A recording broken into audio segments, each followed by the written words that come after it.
Hey everyone, welcome to today's episode. This is the security update from the last week of May 2023. So, today I'll be talking about some cyber attacks involving nations, some attacks that are specific to industries. We'll talk about some threat actors. I'll also share some updates on mobile specific threats. There's some update on cloud security and also software supply chain attacks. I also found a new tool for software supply chain security. With that, let's get started. So, specific to cyber attacks involving nation, CISA, NSA, FBI, and other related cyber intelligence units have published a joint cybersecurity advisory. It's a common thing that they've been doing for some time, ever since the intelligence agencies in the Western world decided to come together, and they formed the Five Eye team.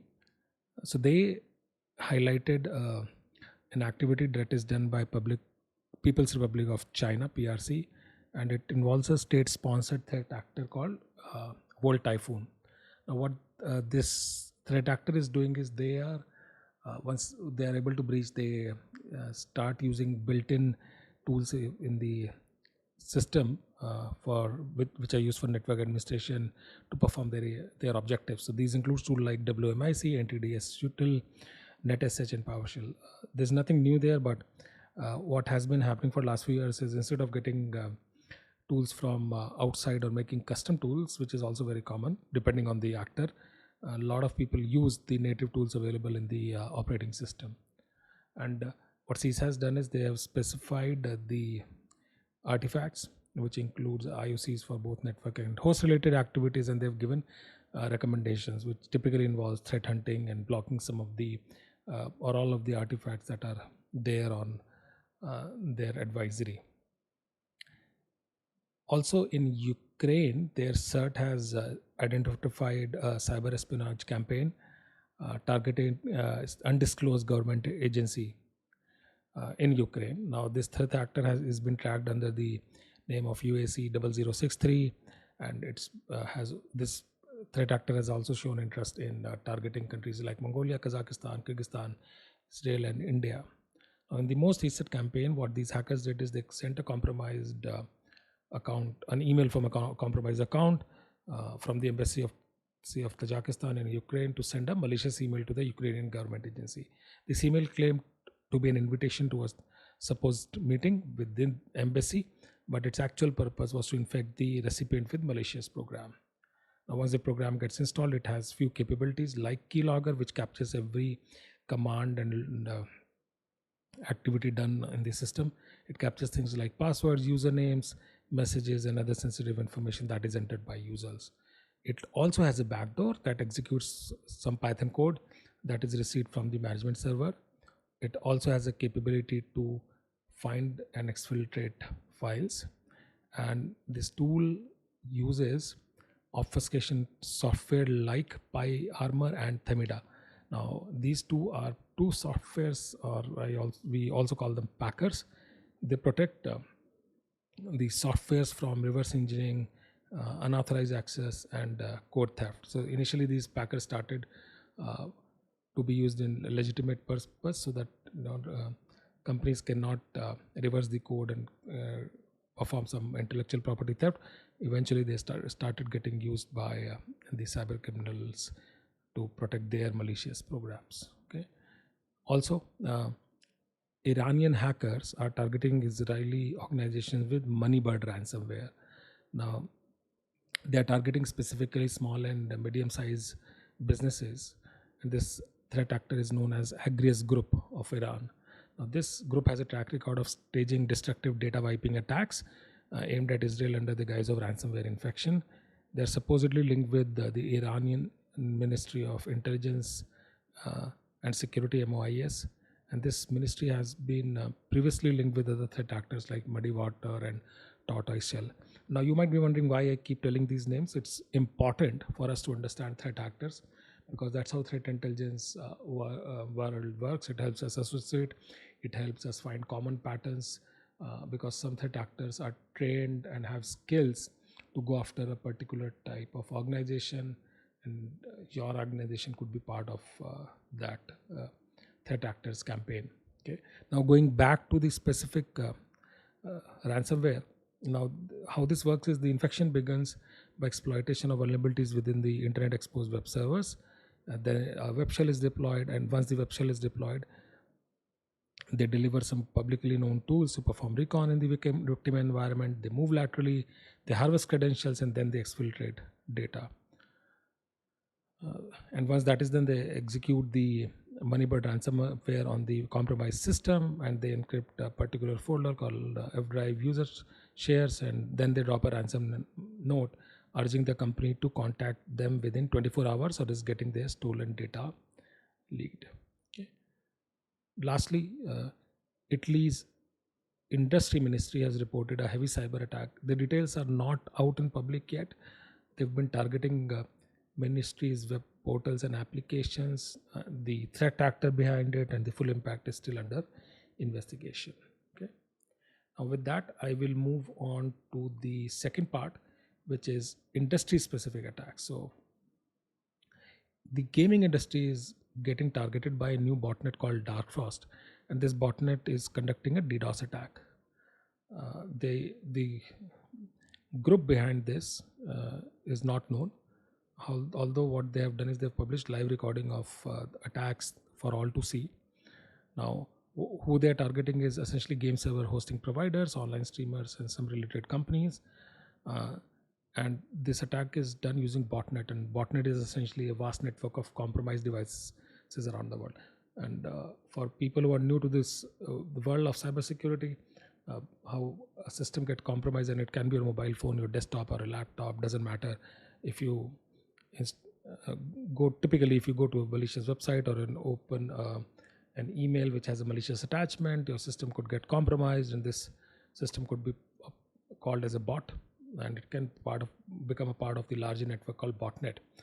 And once this botnet is formed, it can be used to mine cryptocurrencies, steal sensitive data, or harness the collective internet bandwidth to take down other websites by sending maximum amount of traffic or flooding the target with junk traffic. Now, specific to this attack, a traffic of around 629 Gbps was seen. The type of traffic was a UDP flood attack. Now, going back to the threat actor, the actor has been observed boasting about their achievements on social media, utilizing the botnet for petty online disputes, and even leaving digital signatures on their binary files. By the way, they have a Discord channel, and they're offering DDoS for hire service. Okay, so it's not that common anymore, but I've seen till few years back, a lot of these folks will publish their services and boast about their recent victims. But as law enforcement agencies are getting the hang of these guys and tracking their footsteps, it's getting less common. Now, some of you might remember the activities done by some of the kids in UK who were eventually caught, and I'll be amazed if somebody remembers, right, their name. Just if you remember, please leave it on in the comments box of the YouTube channel or on my Twitter handle. Who knows, you might get a lucky surprise voucher. Also, in the second attack, power grids are under attack by cosmic energy malware. Now, this malware, the specific target is not known yet, but the impact is specific to the IEC 60870-5104 protocol, essentially IEC 104 compatible devices. These are used as remote terminal units in electrical transmission and distribution of companies across Europe, Middle East, and Asia. Now, once this malware is present in that device, the attackers can send remote commands to affect the actuation of power line switches and circuit breakers to cause power disruption. Now, the threat actor is not definitely known yet, but circumstantial evidence link that it might be developed as part of a red teaming tool exercise by a Russian telecom firm to simulate power disruption and emergency response exercises in October 2021. So what that means is somebody created this tool as part of their exercise activity, and this was created in 2021, but somebody uploaded this sample in December 2021 and it became public news this year. Okay. Now the features of this cosmic energy malware are similar to another previously found malware called Destroyer. This malware was attributed to Kremlin-based Sandworm group. Essentially, it was funded by the Russian nation state, and it had the ability to exploit an industrial communication protocol, IC104, the same protocol, right? So they have similar functionality. Now, also note that this ICS focused malware is not new. They've been known for some time now. Stuxnet in 2007 was the first one that became public news, followed by Havoc, Titan, Iron Gate, Black Energy, Destroyer, and Pipe Dream. Okay, so that was specific to industries. With that, let's move on to threat actor specific updates. So, Lazarus Group, okay, they were very active in December, January earlier this year, where they were part of a specific cryptocurrency based heist. And in the recent campaign, what they have done is they have targeted Microsoft IS servers to deploy espionage malware. Now, Lazarus is a highly capable group linked to North Korea, and it was also recently linked to the 3CX hack. We covered this in our podcast a few months back. This group is using a technique called DLL side loading, and what this technique helps them to do is run arbitrary payloads on vulnerable IS servers. So this was the recent activity from this threat group. Also, Golden Jackal is a new group that got named after the animal jackal. Jackal is a mid-sized canine native to Africa and Asia, and is known to be very intelligent and cunning. And this group mimics the animal's behavior. Okay. Now, who's behind this group? Not known, but this group has been targeting government and diplomatic entities in Middle East and South Asia, and it is infecting victims with the tailored malware that steals data, propagates across systems via removable drives, and conducts surveillance. Now, what we have seen is there are some tactical overlaps between this group and another threat actor group called Turla, which is sponsored by Russia. In one of the instances that the investigative team found was that this victim machine was infected by Turla and Golden Jackal in a span of 2 months. So it is assumed that they are part of, they're at least linked because it's common between threat actors or to share tools if they're part of a bigger group, or if one person moves from one threat actor group to another group, like interdepartment transfer, they want to use tools that they have used before, they are comfortable with, and they now won't be detected by antivirus or anti-malware platform. Now, with that, let's move into the mobile phone specific threats. So there's a new Android spyware reported called Predator. Okay, this is a commercial spyware for Android, and it's made by a company called Intellexa. Intellexa is a intelligence system provider, and it offers solutions for law enforcement and intelligence agencies. Now, this reminded me of Pegasus. Pegasus was a spyware developed by Israeli cyber arms company called NSO Group. Okay, and it's been seen that threat actors are using commercial spyware. In the last few years, there has been massive surge in this kind of activity, and essentially you call them cyber mercenary companies, and their revenues, I'm sure, growing as they're deployed by various law enforcement and intelligence agencies. Anyways, going back to Predator, it was discovered in May 2022, or at least reported, and it used 5 different zero-day flaws in Chrome web browser and Android. It has the capability to record audio from phone calls and VoIP-based apps, as well as gather contacts and messages, including data from Signal, WhatsApp, and Telegram. It can hide application, and it can prevent applications from being executed upon rebooting the handset. It also has the capability to add certificates to the store and enumerate the contents of various directories on disk if it's running on a device manufactured by Samsung, Huawei, Oppo, Now, how it works is it uses a process called loader. In this case, the loader is called as alien. And what loader does is it's a piece of legitimate looking software which once makes an entry into the operating system, it will download the malicious software. In this case, what alien is doing is not only just downloading Predator, but can also execute commands given by the remote management server. Okay, and that's how it's working. So it's a spyware. Now, spywares are common. Talking of spyware, there's another app called iRecorder. The full form is iRecorder Screen Recorder, and it was removed by Google after 1 year after getting launched on the Apple Play Store. It had installations of over 50,000 users. It was first uploaded in September 19, 2021. Okay. The original app was clean. There was no malicious activity in it.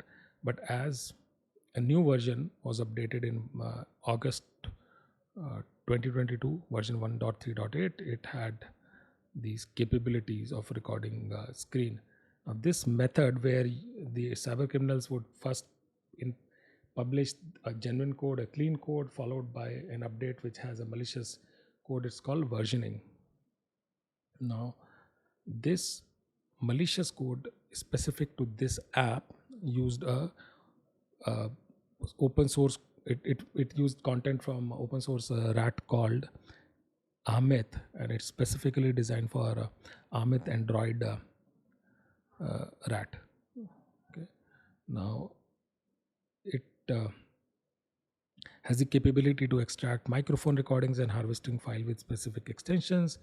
Who's behind it? Not known, but there is a possibility that it's linked to a group called Transparent Tribe, which has previously used Amit named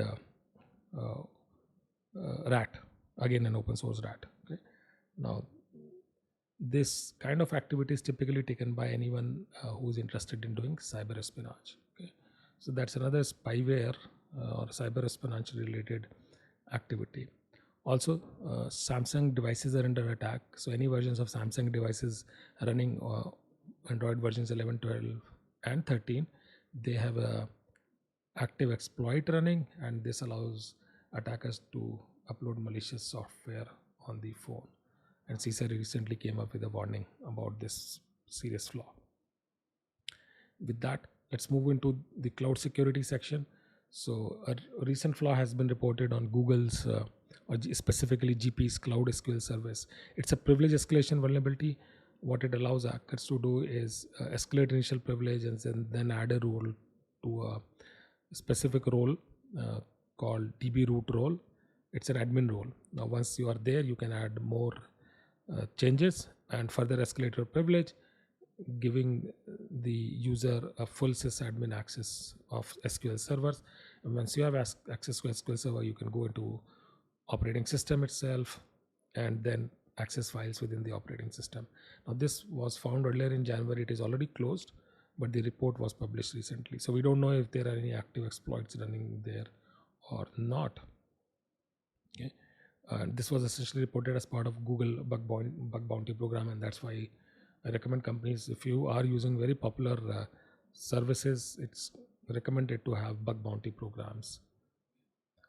With that, let's move on to the software supply chain attacks, and this will get more popular as open source software is getting popular. People are taking code, especially with generative AI. The generative AI takes code from the existing open source repository, so we don't know what kind of code is written. Is it safe, not safe?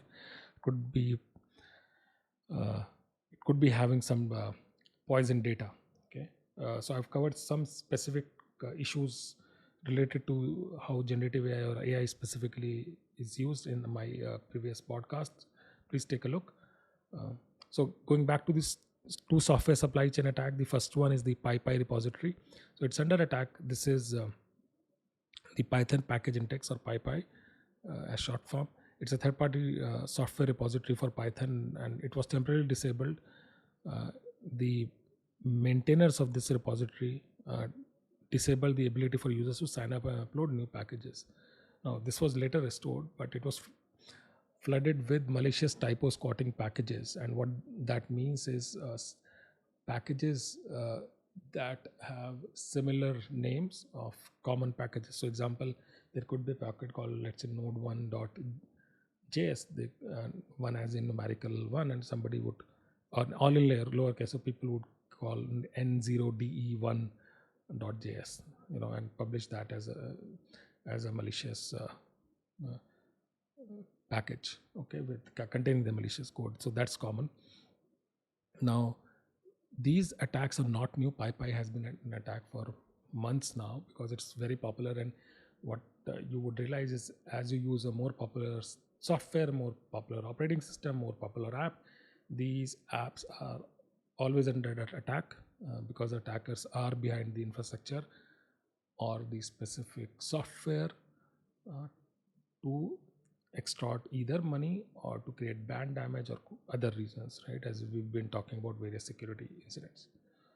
Also, the second software supply chain attack is on NPM package. So NPM package is a very popular package manager for Node.js, and two malicious packages were discovered in the NPM package repository, and it contained an open source information stealer malware called Turcorat.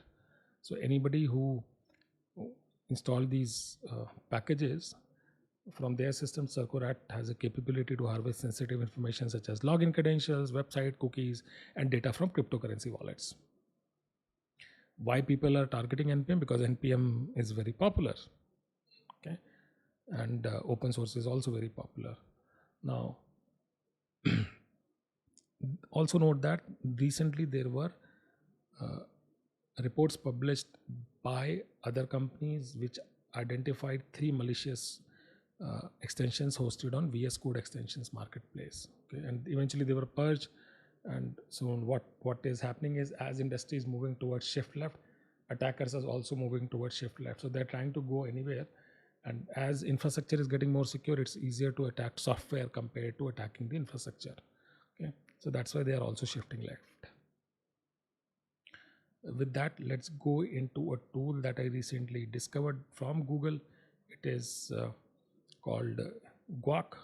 It's a beta version, and what it means is graph for understanding artifact composition. Essentially, it's a tool to understand open source software packages that are getting used in your application. So what it does, it ingests software security metadata like SBOMs or software bombs and maps out relationship between software so that you can understand your software security position. It is also designed to bring together SBOM documents, SALSA attestation. SALSA stands for supply chain levels for software artifacts, another tool from Google, and also OSV vulnerability feeds, dev insights, and also it builds it gives a better picture of the risk profile and visualize the relationship between artifact packages and repositories. Okay, so as more popular, open source is getting popular, new frameworks. I know people are trying to test AI related software, language models, anything coming from open source platforms like Hugging Face. There's a lot of open source software, and these things will ensure the spread of more open source software. So it's important to understand your posture, your software security posture before you deploy your packages. Make sure you have a good hygiene in place. I highly recommend using Synapse because they make it easy for you to have end-to-end security of your entire cloud native applications. Now, with that, I'm very thankful to all my sources. You guys mean a lot, and I share all these sources on my YouTube channel as part of the recording. There are too many, so it's very hard to name all of them, but all the big names you can imagine, and even any security researchers who are there who are doing a great job of finding the vulnerabilities and sharing them with people like me, and eventually I'll be bringing back to you so that we can all learn together. Now with that, I have an action for you, a simple request. Just share, subscribe, and ask questions on my Twitter handle or YouTube channel. The handles I'll be providing as part of the description in podcast as well as the YouTube video. The objective of my podcast is to make cybersecurity simple for younger generations and anyone who wants to move into cybersecurity or wants to learn more about tech. With that, I'll see you next time. Bye.